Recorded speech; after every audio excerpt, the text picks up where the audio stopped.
Hello everyone, welcome to जनित IAS. आइए संविधान की प्रमुख विशेषताओं से रिलेटेड कुछ क्वेश्चंस को डिस्कस करते हैं।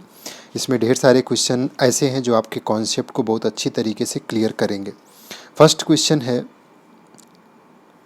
मौलिक अधिकारों का उद्देश्य राजनीतिक लोकतंत्र की भावना को प्रोत्साहन देना है। बिल्कुल सही है, राजनीतिक लोकतंत्र की भावना को प्रोत्साहन देना है, क्योंकि जनता ही शासन करती है, भले अप्रत्यक्ष रूप से अपने प्रतिनिधियों के माध्यम से जनता शासन करती है। यह है राजनीतिक लोकतंत्र और इस भावना को प्रोत्साहन देना है। नीति निदेशक तत्वों का कार्य सामाजिक व आर्थिक लोकतंत्र को बढ़ावा देना है। दोनों सही है और ये ध्यान रखिएगा, पहला स्टेटमेंट मौलिक अधिकारों के उद्देश्य की बात कर रहा है, दूसरा नीति निदेशक सिद्धांतों के उद्देश्य की बात कर रहा है। आपसे अगर लिखने के लिए या ओरली इंटरव्यू वगैरह में पूछा जाए तो आप आंसर क्या करेंगे कि मौलिक अधिकारों का जो उद्देश्य है वो क्या है, राजनीतिक लोकतंत्र की भावना को प्रोत्साहन देना, जबकि नीति निदेशक सिद्धांतों का उद्देश्य सामाजिक व आर्थिक लोकतंत्र को बढ़ावा देना है, ये लोक कल्याण की भावना को बढ़ावा देना है। मिनर्वा मिल्स मामला ये संबंधित है 1980 से संबंधित है। 1980 में ये वाद आया था, जिसमें सर्वोच्च न्यायालय ने कहा था कि भारतीय संविधान की नींव मौलिक अधिकार और नीति निदेशक सिद्धांतों के संतुलन पर रखी गई है। दोनों के बीच में संतुलन की बात किया था सुप्रीम कोर्ट ने।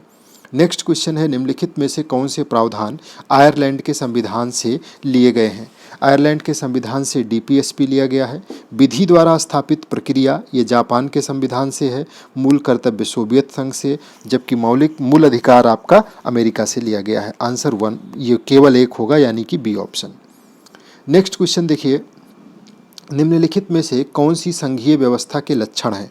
शक्तियों का विभाजन बिल्कुल ठीक है। लिखित संविधान ये भी ठीक है। स्वतंत्र न्यायपालिका संघीय है, जबकि एकीकृत न्यायपालिका ये संघीय व्यवस्था का लक्षण नहीं, एकात्मक व्यवस्था का लक्षण है। संविधान की सर्वोच्चता ये भी ठीक है। 1, 2 एंड 4 आपका आंसर सी हो जाएगा। एकीकृत न्यायपालिका जो है ये संघीय व्यवस्था का लक्षण नहीं है, जबकि स्वतंत्र न्यायपालिका संघीय व्यवस्था का मेन फीचर्स है। भारतीय संविधान में कहाँ धर्मनिरपेक्षता प्रतिबिंबित होती है। प्रस्तावना में भी धर्मनिरपेक्षता देख सकते हैं, मूल अधिकारों में भी आपको धर्मनिरपेक्षता दिखाई देगी। नीति निदेशक सिद्धांत, मौलिक कर्तव्य, सारे जगहों पे चर्चा किया गया है। धर्मनिरपेक्षता किस रूप में प्रस्तावना में है, किस रूप में मूल अधिकार पे है, कहाँ कहाँ डीपीएसपी में है और मूल कर्तव्यों में, मैं इस पर एक वीडियो आपको दूंगा। नेक्स्ट क्वेश्चन है, निम्न कथनों पर विचार कीजिए। नीति निदेशक तत्व संविधान के भाग 4 के 36 से लेके 51 में उल्लिखित हैं, बिल्कुल सही है। और संविधान के भाग 3 में 12 से 35 तक मूल अधिकारों का प्रावधान है, दोनों सही, आपका आंसर बी हो जाएगा। नेक्स्ट क्वेश्चन है, भारतीय संविधान के राजनैतिक भाग का अधिकांश हिस्सा किस देश के संविधान से लिया गया है। राजनैतिक भाग का अधिकांश हिस्सा हमने ब्रिटेन के संविधान से ले रखा है।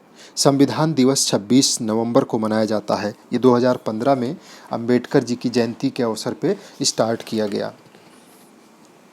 उनकी 125वीं जयंती से ये प्रारंभ किया गया है, 26 नवंबर को संविधान दिवस मनाया जाना।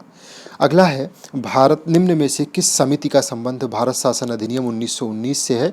यह है लोकलेखा समिति। भारत की सबसे पुरानी समितियों में से एक है लोकलेखा समिति। भारतीय संविधान का अधिकांश ढांचागत हिस्सा कहाँ से लिया गया है, तो ये भारत शासन अधिनियम 1935 से। आंसर होगा आपका सी।